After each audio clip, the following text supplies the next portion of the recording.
Hello tout le monde, c'est Gwenouille, nous sommes dimanche et il est aussi 9h20. Oui, je suis en retard, mais comme on a fait des travaux dans la maison cette semaine, j'ai pas vraiment eu le temps de faire ma vidéo tout simplement. Donc je l'ai fait que ce matin pour ensuite la publier aussitôt. Bon, c'est pas grave, donc aujourd'hui nous allons parler de ma setter Gordon. J'ai un chien, oui, c'est un chien. Et elle se prénomme Utah. Donc avant de vous parler d'Utah, je vais d'abord vous préciser qu'il existe trois races de setter Gordon, pardon. Nous avons le setter anglais. Il y a également du coup le setter lemon qui fait partie du setter anglais. On va le préciser.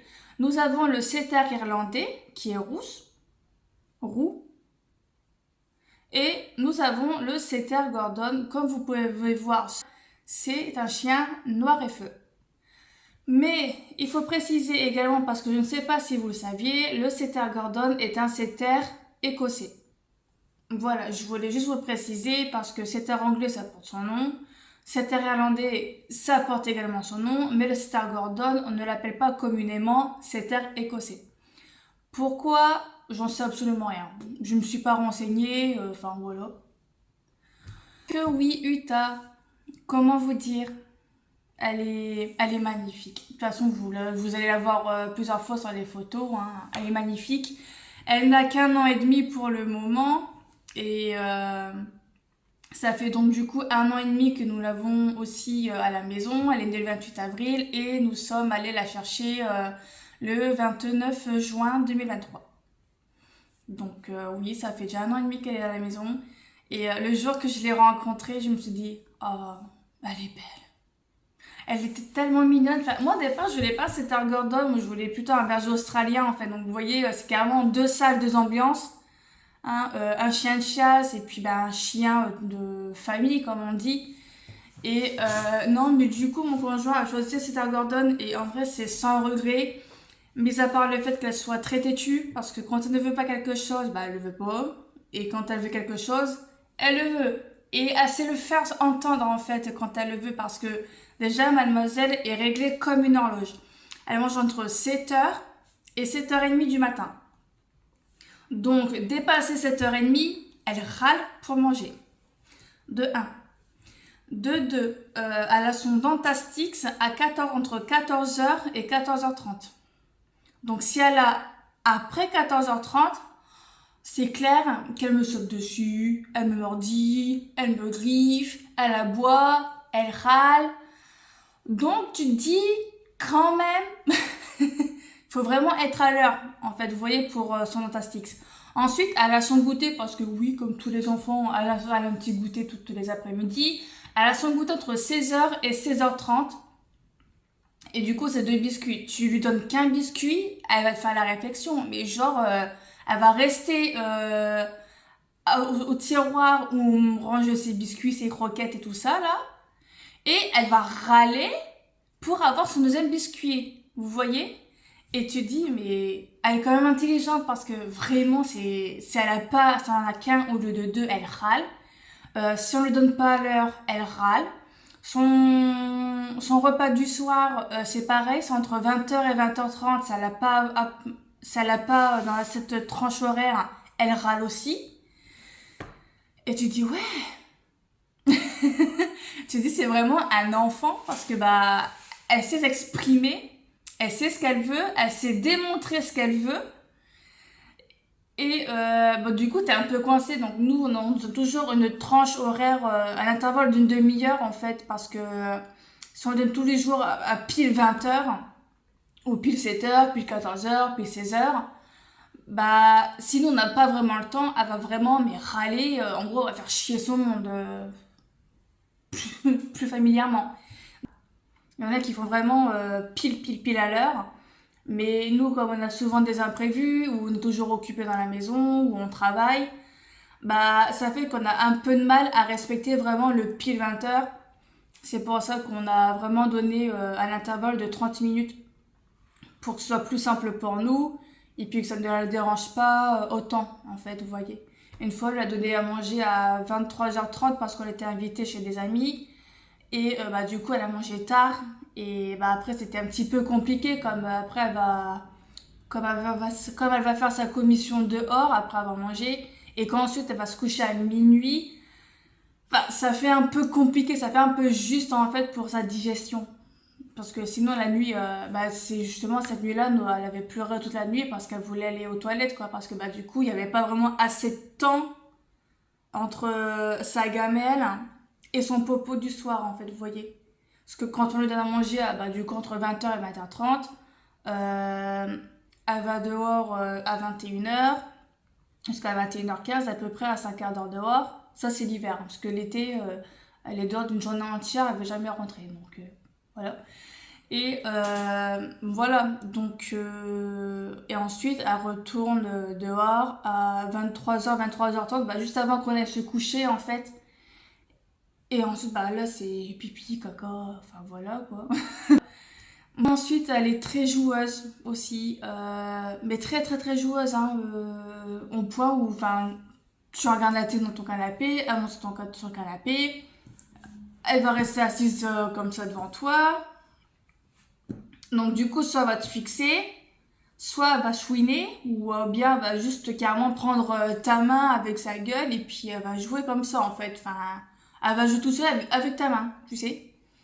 Donc ça, donc du coup, des fois j'ai des traces de griffes ou des traces de crocs, bon, tant pis. Après, je laisse pas trop faire non plus parce qu'à un moment donné, ça fait mal. Et quand on aura un enfant plus tard, on se dit, on va éviter ça, quoi.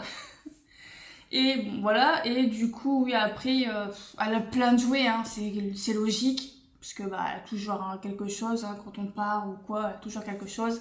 Mais le problème, c'est que bah, par exemple, il y a un mois, on lui a acheté un demi-ballon, vous savez, avec une anse. Comme ça, bah, nous, elle a une meilleure prise de gueule. Sauf que cette chameau, bah, c'est simple, elle nous a destroy le jouet, elle nous a destroy la anse. Et elle nous a aussi défoncé le pouic-pouic. Vous savez, le truc qui couine là dans le jouet. Bah, le machin n'existait plus au bout de 2 heures. Voilà. On se dit, c'est bien, jouet qui a coûté 10 balles, bah, le machin n'a pas fait long feu. Et, là, bah, je sais pas on sait pas où est-ce qu'elle a foutu parce qu'on a tendu le gazon et depuis on retrouve plus du tout son jouet. Donc on se dit j'espère qu'elle ne l'a pas logé chez les voisins ou dans le terrain d'à côté. On ne sait pas où il est, mais c'est comme ça. Voilà. Donc chien de chasse.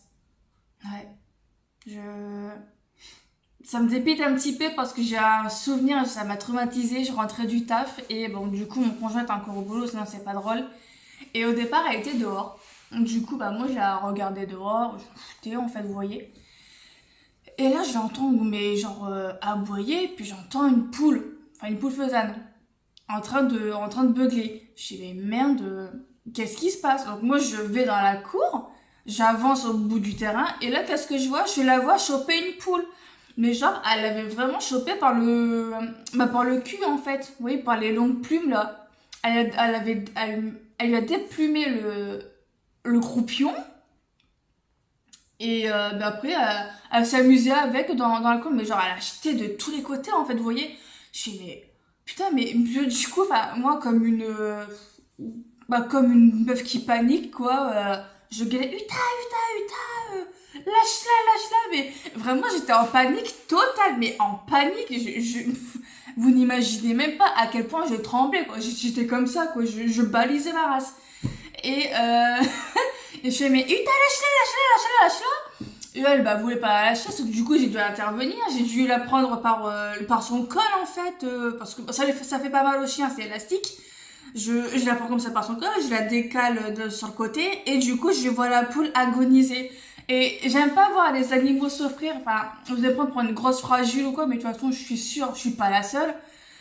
Euh, mais vraiment, c'est un truc de malade. Et je me suis dit, putain, mais moi, je fais quoi? Donc, du coup, j'appelle la pharmacie de mon conjoint, je fais, Antoine, oui, qu'est-ce qu'il y a? On a Uta qui vient de nous attaquer une poule faisane. Je sais pas quoi faire. Uta, j'ai réussi à la rentrer dans la maison, mais la poule est en train d'agoniser, en fait. Et moi, je sais pas quoi faire. Et puis, il me fait, mais naturellement, hein, parce que lui, il est habitué. Il fait, bah, c'est simple, tu prends la poule par le cou, ensuite, tu la prends par la tête, et paf, tu lui tords le cou. Et comme ça, souffrira plus. Je suis là, mais t'es malade. Est-ce que moi, j'ai une tronche à tordre le cou d'une poule. Que je lui ai dit, mais moi je vais pas faire ça, j'en peux, je paniquais, je pleurais quoi. Mais vraiment comme une merde, hein. Je pleurais mais comme une merde. Et, euh, et je lui dis, mais non, je vais pas faire ça, je vais pas faire ça, j'ai pas envie de tuer la poule alors qu'elle est déjà en train d'agoniser. Enfin, moi je me sentais trop coupable, j'avais une mort sur la conscience, que je me disais. Je lui dis, non, je fais pas ça. Il me fait, bah au pire c'est simple, tu prends une pierre, puis tu la mets sur sa tête. Comme ça, bah, en gros, tu l'achèves et ce sera clair et net. J'ai fait non, je vais pas non plus faire ça. Mais j'ai pas envie de tuer un animal en fait. Il comprenait pas sur le coup. Je fais non, je ne veux pas le faire. Et il me fait bah tu veux que je fasse quoi? Je fais bah je sais pas, mais toi, je sais pas quoi faire. Il me fait attends, je quitte à 19h et que 17h30. Je sais on fait comment là? Je fais bah j'en sais rien, mais il faut faire quelque chose là parce que je suis pas bien. Il me fait bah au pire tu prends la poubelle noire, tu la retournes sur elle. Et puis tu mets du coup la pierre sur la poubelle, comme ça bah Uta ne la bougera pas. Et puis je m'en occuperai quand je serai rentrée. Donc, bah, j'ai fait ce qu'il m'a dit de faire, parce que moi je voulais vraiment pas y toucher à cette pauvre. Bah, il est rentré, il a fait la poubelle, il a soulevé le rocher, enfin la grosse pierre là, et la poubelle. Et puis bah en fait il y avait vraiment la poule dedans. La poule en fait, bah elle est morte toute seule. Elle a agonisé la pauvre. Je me dis putain mais ouais. Et Uta n'avait que 4 mois. Pour vous dire à quel point elle chasse très très bien. Comme parce que 4 mois, se prendre une petite poule comme ça, enfin une petite poule, c'était été quand même belle. Tu dis ouais, quoi. Je savais même plus quoi dire. Enfin, déjà quand mon conjoint est rentré, bah j'ai bré quoi. Je savais pas quoi parce que j'aime pas voir les animaux mourir. Donc bon. C'est pour ça que je vais jamais à la chasse d'ailleurs, parce que j'aime pas, j'y suis allée quelques fois et j'ai... Non, c'est pas mon truc. J'ai testé quand même, parce que je suis avec un chasseur, donc je peux pas vraiment faire autrement, on va dire. Enfin, après, je respecte ses convictions, il respecte les miennes. Voilà, je vous en ai déjà parlé dans une précédente vidéo, mais j'y suis quand même allée au moins une fois pour voir ce que ça faisait et voir ce que c'était, parce que bah, je suis quand même curieuse, donc voilà. Et je me suis dit, ouais, non, c'est pas mon truc. Là, par exemple, il y est parti avec Utah, hein, voilà. Mais ouais, non, c'était pas terrible, quoi. Ah, donc ça, c'était vraiment ma panique. Ensuite, avec elle, un mois plus tard, ouais, j'ai vécu la peur de ma vie. Je crois que c'était vraiment la peur de ma vie, parce que vraiment, j'ai paniqué à mort. Alors c'est simple, j'ouvre au facteur parce il me livrait une lettre recommandée, donc du coup, automatiquement, tu ouvres au facteur, quoi. J'ai même pas eu le temps de dire ouf. Kuta est partie, mais genre, elle s'est sauvée de la maison. Elle est passée entre les jambes du facteur, j'ai rien pu faire. Pour aller du coup au trottoir d'en face. Et à ce moment-là, t'avais une voiture qui passait. Et j'ai hurlé comme une malade. Le facteur, il était mort de rire, ce gros connard là. Et du coup, la voiture, elle a pilé d'un coup. Uta est arrivée au trottoir d'en face. Sauf que la pauvre s'est fait mordre par le pitbull. Parce qu'en fait, ils ont un pitbull. Donc, du coup, tu dis un chiot de 5 mois, un colosse qui fait au moins 40 kilos de muscles. Hein, tu te dis putain, ma chienne, elle est morte. Mais vraiment, j'ai flippé. Hein. C'était la peur de ma vie. Et du coup, bah, comme elle s'est fait crocheter, c'était au museau là. Et puis sa lèvre, en dessous de sa lèvre supérieure en fait. Donc du coup, voilà. C'est un petit piercing, mais ça se voit plus aujourd'hui. Du coup, elle a crié.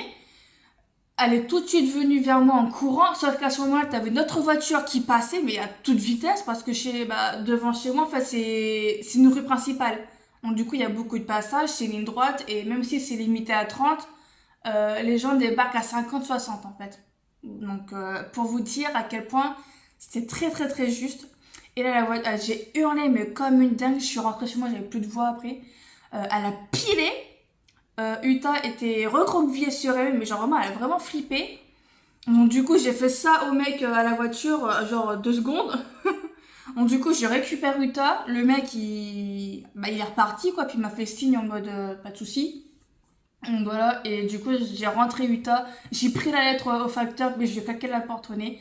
Et c'est là que j'ai vu que Uta saignait du museau puis de la lèvre. J'ai dit putain, puis moi, j'ai pas encore le permis, j'ai pas encore de voiture. Je fais comment pour aller chez le veto? Parce que si le chien d'en face était malade, bah Uta, 5 mois, je sais pas ce qui se serait passé. Du coup, bah j'ai appelé mon conjoint qui travaillait, parce qu'à chaque fois quand il m'arrivait une couille avec Uta, il est pas là, il est toujours au taf. Donc, bah, du coup, j'ai appelé mes parents après pour leur demander de m'accompagner chez le veto. J'avais aussi appelé mon veto à Saint-Laurent-Blangy.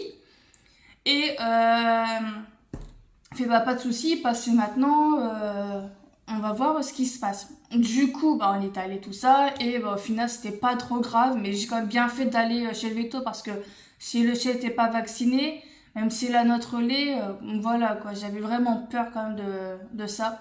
Et du coup bah c'était pas grand chose, désinfection et puis bah antibiotiques pendant une semaine. Donc voilà quoi, plus de peur que de mal. Mais les vétos, quand même, ça va quand même coûter la peau du cul. Hein. 90 € d'un coup, tu te dis putain, c'était pas prévu. Et depuis ce temps, bah, tous les mois, on prévoit entre 100 et 200 € au cas où pour les frais de veto. Si tu as un problème, si on a à faire un scanner, une radio, une prise de sang, ou juste un comprimé, un antibio ou un vaccin en fait. Donc, bon. Depuis ce temps, on prévoit toujours parce qu'on on n'est pas à l'abri en fait. Quand mon petit cœur, c'est mon bébé, la première fois que je l'ai vue, elle s'était réfugiée. En fait, elle était à part de ses frères parce que sa mère a eu 3 chiots, elle a eu 2 mâles et une femelle.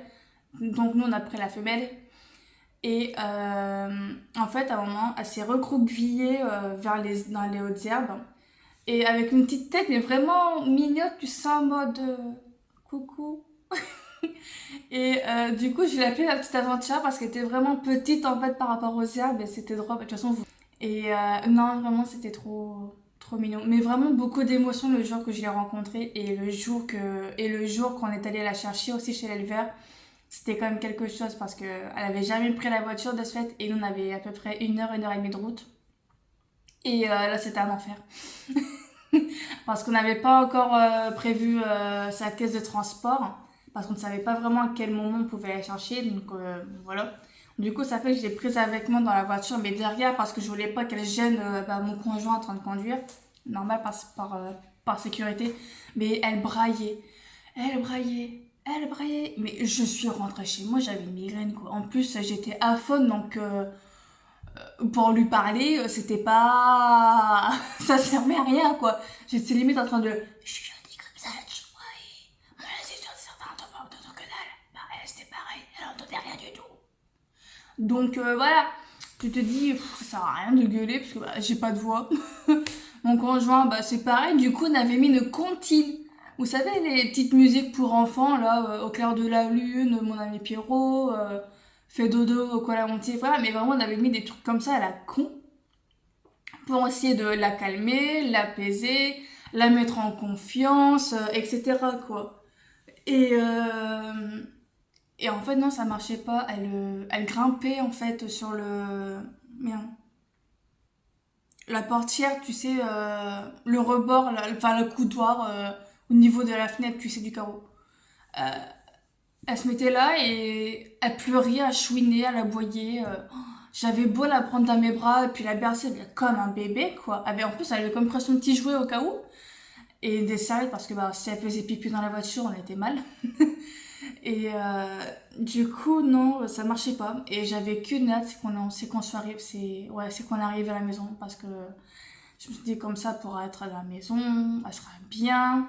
Bah, elle était tellement à l'aise une fois rentrée qu'elle a pissé chez partout. Tu te dis merde. J'ai fait le ménage la veille et j'ai plus qu'à recommencer. Bah, j'ai recommencé le ménage. Voilà. Et non, après, c'était une grande expérience quand même. C'est toujours une très très grande expérience, une belle expérience aussi. C'est ce que je souhaite à tout le monde, c'est d'être heureux avec un chien ou peu importe l'animal. Et la première nuit, c'était très très compliqué. Parce que bah, comme c'était la première fois qu'elle dormait sans ses frères ni sa mère, et qu'elle était toute seule dans sa caisse pour dormir dans le salon, et nous on dormait dans la chambre parce qu'en fait il fallait qu'on habitue tout de suite à dormir seule. La première nuit elle était horrible. Déjà à peine couchée, à peine enfermée dans sa caisse, bah elle pleurait, mais genre elle pleurait, c'était horrible. Vraiment ça me brisait le cœur. À un moment j'ai même pleuré parce que j'ai l'impression qu'on l'a maltraitée. Alors que pas du tout, c'était pour son bien et pour le nôtre aussi. Et ouais, c'était la pire nuit qu'on ait passée avec elle. Toujours la première nuit, c'est toujours la plus compliquée que mon conjoint m'avait dit. Parce que nous, j'avais un chien à l'époque avec chez mes parents.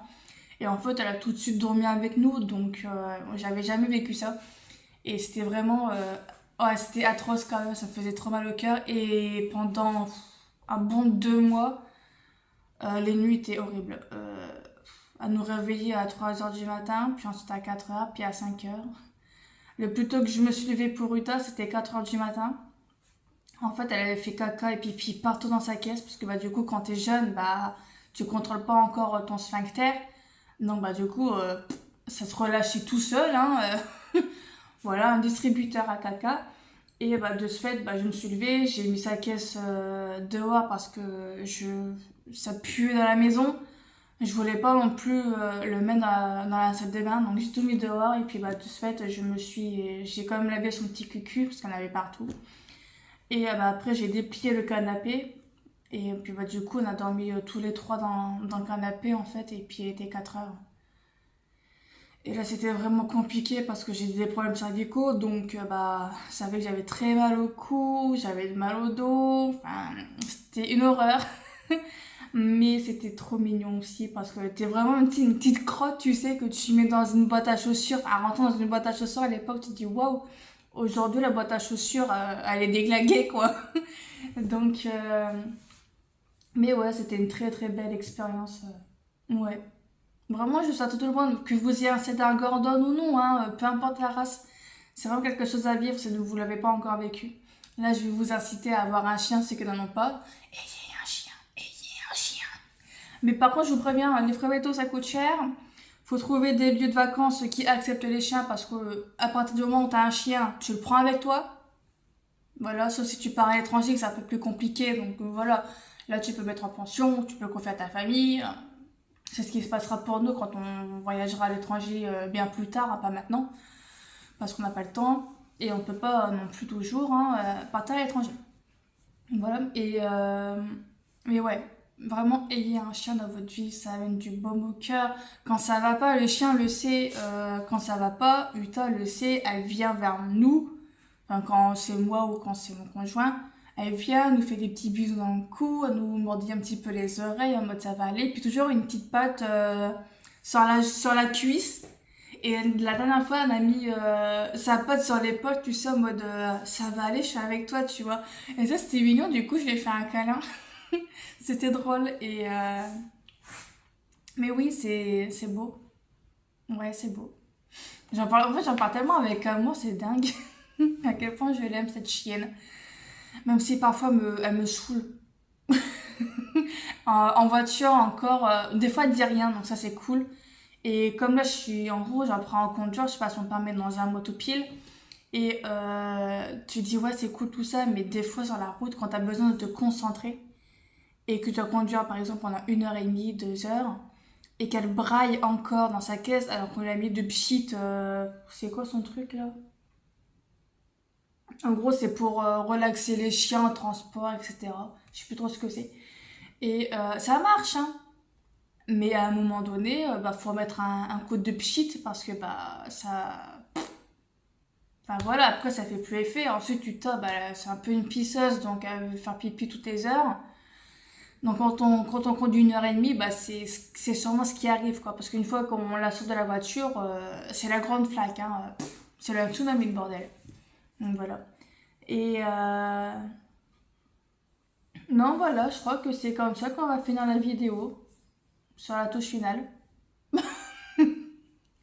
Semaine, et puis bah bon week-end. Passez un bon 11 novembre. Et bisous!